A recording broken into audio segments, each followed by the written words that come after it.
ગયા લેક્ચરની અંદર f dash of x greater than 0 તો એ ફંક્શન કેવું કહેવાતું હતું? ઇન્ક્રીઝિંગ ફંક્શન કહેવાતું હતું, બરાબર. કયું ઇન્ટરવલ? x1 થી x2. અને એફ ડેશ એક્સનું મૂલ્ય જો 0 કરતાં નાનું હોય એટલે ઋણ મળે, બરાબર, તો એ ડિક્રીઝિંગ ફંક્શન કહેવાતું હતું. અને એફ ડેશ એક્સનું મૂલ્ય 0 મળે તો એ ફંક્શન કેવું કહેવાતું હતું? કોન્સ્ટન્ટ. હવે આપણે આનો એક એક્ઝામ્પલ હું તમને આપું. એફ ડેશ એક્સનું મૂલ્ય જો 0 કરતાં મોટું હોય તો ધારી લો કે એક એક્ઝામ્પલ લઉં છું 10 વાળું. prove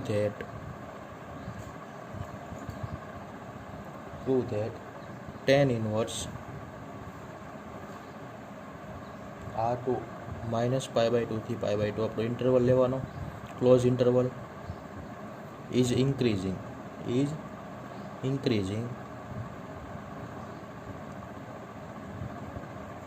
function in r, બરોબર. r ની અંદર આપણે એક ઇન્ક્રીઝિંગ ફંક્શન લેવાનું છે. તો પ્રૂફ, જો એફ ડેશ એક્સનું મૂલ્ય કેવું આવતું હોય? 0 કરતાં મોટું. તો અહીંયા આપણી પાસે કઈ કિંમત આપેલી છે? હિયર, એટલે કે અહીંયા tan inverse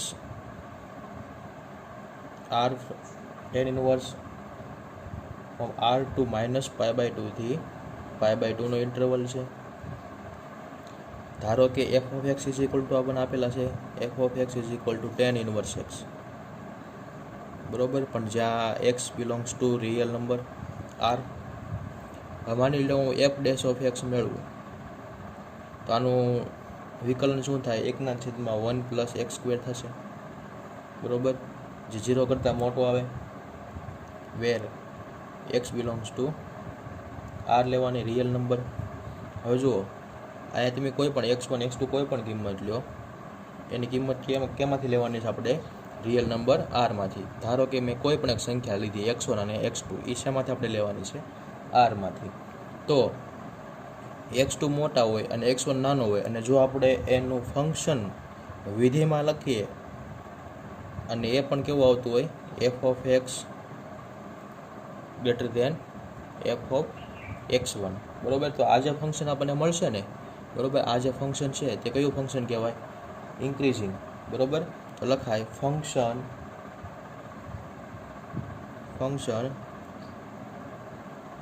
tan inverse x is strictly increasing function.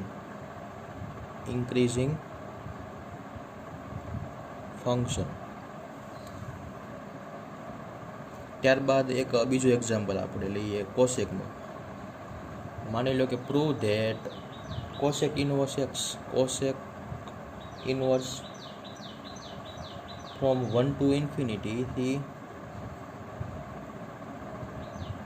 Open interval અહીંયા 0 થી π/2 સુધી is strictly decreasing function.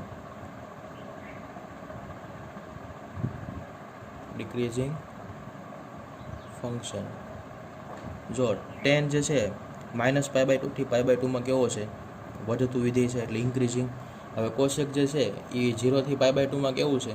0 થી π/2 માં ઘટતું વિધેય છે. એટલે સોલ્યુશનમાં here cosec inverse from 1 to infinity to 0 to π/2, બરોબર. હવે જો cosec આપણી પાસે f of x is equal to cosec inverse x belongs to r માંથી લીધેલી સંખ્યા છે, બરોબર. અને r ની જગ્યાએ આપણને કઈ કિંમત આપેલી છે? જો અહીંયા r હતો તો આપણે અહીંયા r લખેલું હતું, બરોબર. આપણી પાસે r ની જગ્યાએ કઈ છે? 1 to infinity, બરોબર, 1 થી ઇન્ફિનિટી સુધીની લખેલી છે. હવે આ જે સંખ્યા છે ને તે હકીકતમાં 1 to infinity સુધીની છે.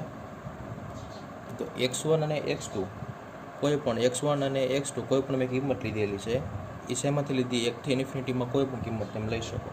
તો તમને x2 ની કિંમત કેવી મળશે? x1 ની કિંમત કરતાં x2 ની મોટી લ્યો અને એના ફંક્શનમાં એ કિંમત મૂકી દો, બરાબર. તો એ કિંમત છે ને તમને ઘટતી મળશે. કેમ ઘટતી મળશે? કારણ કે જુઓ એફ ડેશ ઓફ એક્સ 0 થી π/2માં 1 થી કોઈ અનંત કિંમત મૂકો ને એટલે કોશેકમાં એ ઘટતી હોય, કારણ કે 0 થી π/2 એટલે આવડું ચરણ થયું, બરાબર. અહીંયા તો સાઈન ધન હોય, આમાં બધા ધન હોય. 0 થી π/2 એટલે એટલું, બરાબર. આમાં બધા ધન હોય. પરંતુ હવે આપણે લેવાની છે કિંમત એફ ડેશ એક્સની. F dash of X is equal to આપણી પાસે કેટલા છે?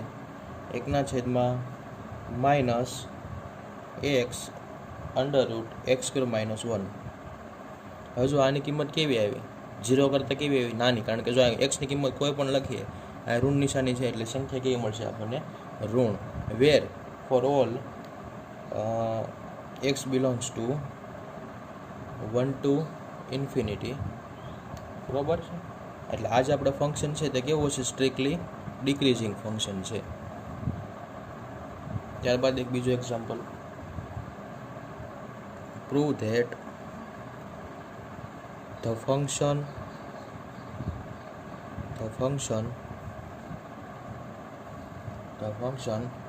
f from R to R such that હવે f of x is equal two આપણને કોઈ પણ વેલ્યુ આપેલી છે, 2x³ -15x² +24x + 7, બરાબર. આ સ્ટ્રિક્ટલી ઇન્ક્રીઝિંગ ફંક્શન છે. કયા ઇન્ટરવલમાં હમણાં કહીશું? Strictly increasing function.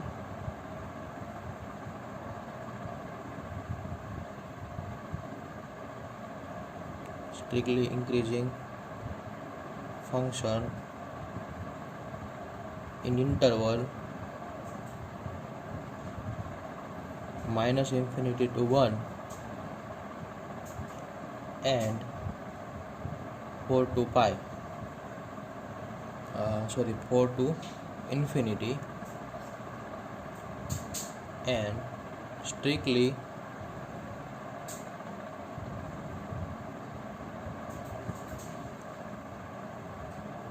decreasing function in interval 1 and 4, બરોબર. હવે આપણે આનો પ્રૂફ આપવાનું છે. તો જો proof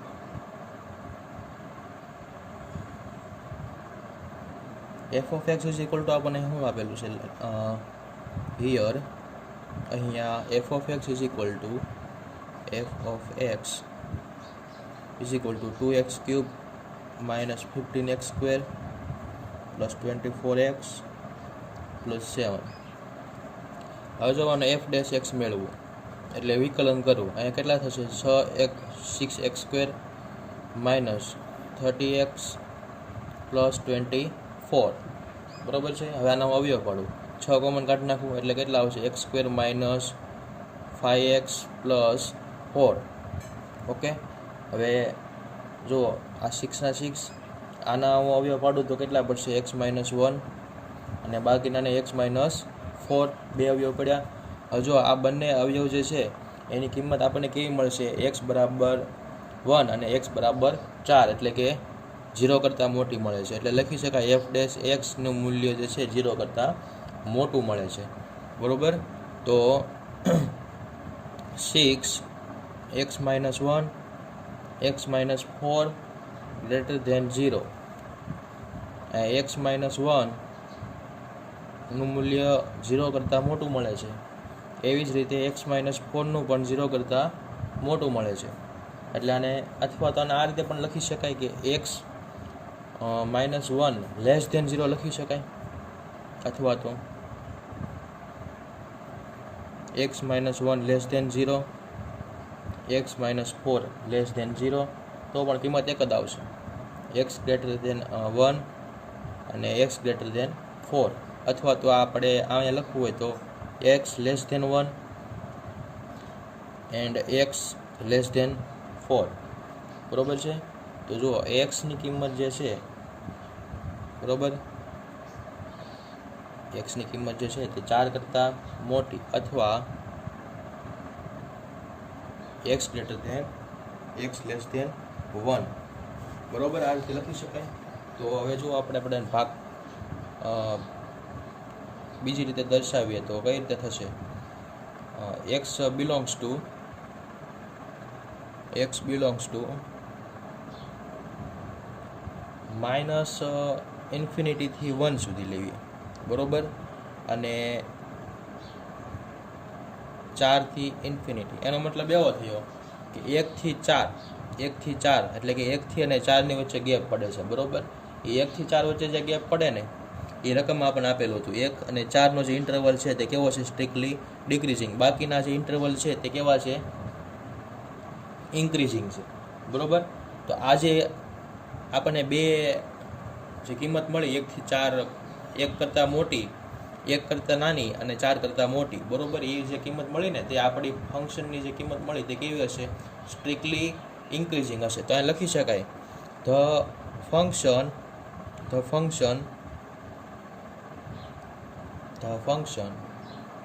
f is strictly increasing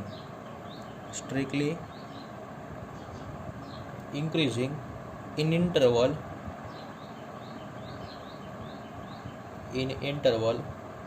minus infinity to 1 and 4 to infinity બરોબર. જો અહીં આપેલું છે ને ફંક્શન, આવડા ફંક્શનમાં કેવું છે? તે સ્ટ્રિક્ટલી ઇન્ક્રીઝિંગ છે બરોબર. એવું આપણે પ્રૂફ કર્યું. હવે આપણે શું પ્રૂફ કરવાનું છે? સ્ટ્રિક્ટલી ડિક્રીઝિંગ. કયા ઇન્ટરવલમાં? 1 થી 4માં બરોબર. 1 થી 4માં આપણે સ્ટ્રિક્ટલી ડિક્રીઝિંગ બતાવવાનું છે. તો ડિક્રીઝિંગ બતાવવા માટેની શરત કઈ હતી? f dash of x less than કેવું થવું પડે? 0. એટલે નાવ એટલે હવે f ડેશ ઓફ એક્સ ની વેલ્યુ 0 કરતાં નાની થવી પડે. હવે આપણી પાસે જે અવયવ પાડ્યા હતા ને એને 0 કરતાં નાના બતાવવાના. 6x - 1 એટલે x - 4 બરાબર. એને જો હું 0 કરતાં નાના બતાવું તો શું થાય? લેસ ધેન 1 એટલે x - 1 લેસ ધેન 0 તો શું લખાય? બીજું x - 4 લેસ ધેન 0, અથવા જેમ ઉપર લખેલું હતું બેઠું x - 1 greater than 0, x - 4 greater than 0 બરોબર છે. આ રીતે લખી શકાશે. હવે જો આપણે 1 થી 4નો જે ઇન્ટરવલ છે 1 અને 4નો એ જ લેવાનો છે. તો 1 કરતાં કેવી લેવાની? મોટી. 4 કરતાં કેવી લેવાની? નાની બરોબર છે. 1 કરતાં મોટી લેવાની છે. એટલે કે x less than 1, x greater than 4, or બીજી રીતે x greater than 1, x less than 4 implies x greater than x less than 1 અને x ગ્રેટર ધેન 4. એનો મતલબ એવો થયો 1 કરતાં નાની અને 4 કરતાં મોટી. એ તો પોસિબલ નથી, કારણ કે ઇન્ક્રીઝિંગ ફંક્શન છે. Is not possible.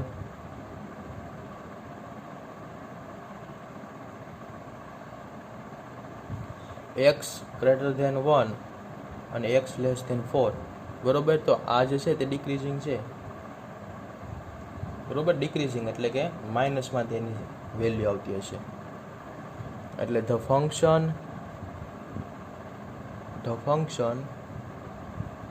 is strictly decreasing in interval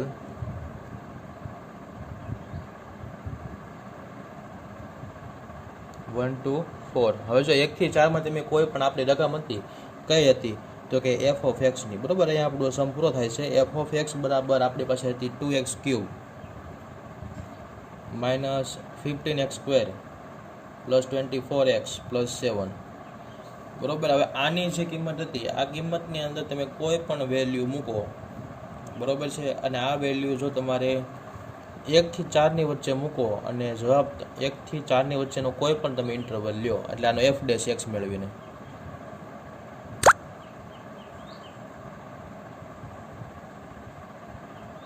બરોબર 1 થી 4 માં તમે કોઈ પણ વેલ્યુ લ્યો ને એટલે તમને આની કિંમત જે છે તે ઋણ મળશે. માની લો કે 1 થી 4 માં હું 2 લઉં, બરોબર, તો 2 નો વર્ગ કેટલો થાય 4 અને 24, બરોબર, આવડા પ્લસ 24 અને 30 દુ 60, અહીંયા થશે 48 માઇનસ 16 એટલે કેટલા થશે 12, બરોબર, પણ ઋણ આવે છે જુઓ એટલે કેવી થાય ડિક્રીઝિંગ થાય. હવે માની લો કે હું 1 થી 4 ની નહીં પરંતુ હું -2 લઉં, બરોબર છે, -2 સંખ્યા લઉં એટલે એક કરતાં તો મોટી નાની થઈ ને, આપણે 1 કરતાં નાની લેવાની છે. તો આમાં કિંમત મૂકવું એટલે 6 અને -2 નો વર્ગ એટલે 4 એટલે 6 ચોક 24 પ્લસ 24 અને પ્લસ કેટલા થશે -2 ગુણ્યા -30 એટલે 60 એટલે કેટલા થશે 48 અને પ્લસ 60 એટલે 108, બરોબર. એટલે જુઓ આ ઇન્ક્રીઝિંગ ફંક્શન છે, બરોબર, ઇન્ક્રીઝિંગ ફંક્શન છે, નાવડો તો ડિક્રીઝિંગ ફંક્શન એટલે ખબર પડી. હવે 1 થી 4 ની અંદર તમે કોઈ પણ સંખ્યા લો ને, જો 1 અને 4 લેશો ને 1 અને 4, બરોબર, તો જવાબ તમને 0 મળશે એટલે એ તો લેવાનું નથી, આપણને કોન્સ્ટન્ટ તો બતાવવાનું કીધું નથી, બરોબર, એટલે 1 અને 4 નથી લેવાની પણ એની વચ્ચેની સંખ્યા લેવાની કોઈ પણ. અને જો એ જે સંખ્યા લો અને તમને એનો જવાબ કેમાં મળતો હશે ઋણ મળતો હોય. ઋણ મળતો હોય એનો મતલબ એવો થયો કે તમે જે સંખ્યા લીધી ને 1 થી 4 ની ઇન્ટરવલ તમારો કેવો થશે ડિક્રીઝિંગ કે ઇન્ક્રીઝિંગ, ડિક્રીઝિંગ થશે, કારણ કે આપણને જો અહીંયા -12 મળ્યા હતા, બરોબર. હવે તમે -1 થી ઇન્ફિનિટીની લ્યો અને 4 કરતાં મોટી એટલે 4 થી ઇન્ફિનિટીની લ્યો, બરોબર, અહીંયા માઇનસ ને +1, 4 કરતાં મોટી લ્યો અને 1 કરતાં બધી નાની સંખ્યા લ્યો, બરોબર, 4 1 નહીં લેવાનો અને 4 નહીં લેવાનો, બરોબર, એની પછીની મોટીની સંખ્યા લેવાની. તો આ જે સંખ્યા લ્યો ને તો એનો જવાબ તમને ધનમાં મળતો હોય એટલે સ્ટ્રિક્ટલી કેવો થશે ઇન્ક્રીઝિંગ થશે, બરોબર. ખબર પડી ગઈ હવે તમને સ્ટ્રિક્ટલી ઇન્ક્રીઝિંગ અને ડિક્રીઝિંગમાં. ત્યારબાદ તમને એક હોમવર્ક અથવા અસાઇનમેન્ટ તમે જે માનો તે એમાં હું તમને એક દાખલો આપી લઉં છું. માની લો કે show that f of x is equal to sin x minus x is decreasing function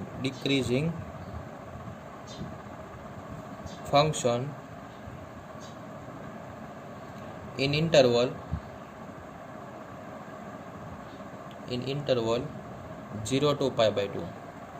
હવે f of x છે, બરોબર, તમારે બતાવવાનું શું છે ડિક્રીઝિંગ ફંક્શન. ડિક્રીઝિંગ બતાવવા માટેની શરત હતી કઈ f ડેશ ઓફ x નું મૂલ્ય 0 કરતાં નાનું થવું પડે, બરોબર છે, એટલે ઋણ સંખ્યા મળવી પડે.